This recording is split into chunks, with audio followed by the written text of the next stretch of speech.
Imechukua mwaka ama miaka kutengeneza ukubwa wa tatizo uliokuwa nalo.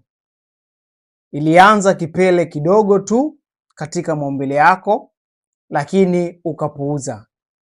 Yalianza miwasho ya mara kwa mara, hasa nyakati za jioni, lakini ukapuuza. Na sasa changamoto ilipofika ni kwamba vile vipele sasa hivi vinatunga maji, vinatengeneza vidonda na haviondoki katika maumbile yako. Mwanzoni uliviona vikiwa vinakuja na kutoweka, vinakuja na kupotea. Ulidhani ya kuwa ni hali ya kawaida, lakini hapo ndipo kosa lilipoanzia, na ndo maana sasa hivi changamoto imeshakuwa kubwa. Sasa usitake kuweza kuondoa hiyo changamoto kwa wiki moja. Yaani kama utaweka mentality ya kuondoa hilo tatizo kwa wiki moja, unajidanganya, kwa sababu changamoto uliyokuwa nayo ni kubwa kuliko wewe ambavyo unafahamu. Hayo si malaria, hayo si mafua. Hiyo ni changamoto ya virus na ipo katika mwili wako.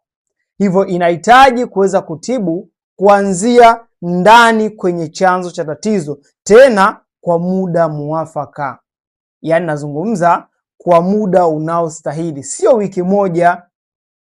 Ukiona umepata matokeo mazuri kwa wiki moja, unashukuru Mungu kwa sababu kinga zako za mwili zimeweza kureact haraka.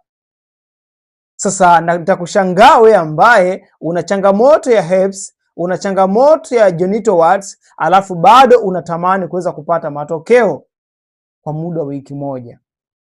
Nitakushangaa sana. Inabidi uweze kujipa muda wa kuweza kutibu hayo matatizo.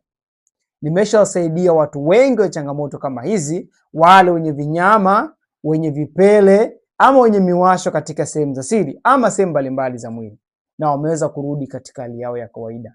Hata wewe una uwezo wa kupona kama utaamua kuweza kutibu kwenye chanzo. Kama unahitaji matibabu, nitafute ili niweze kukusaidia.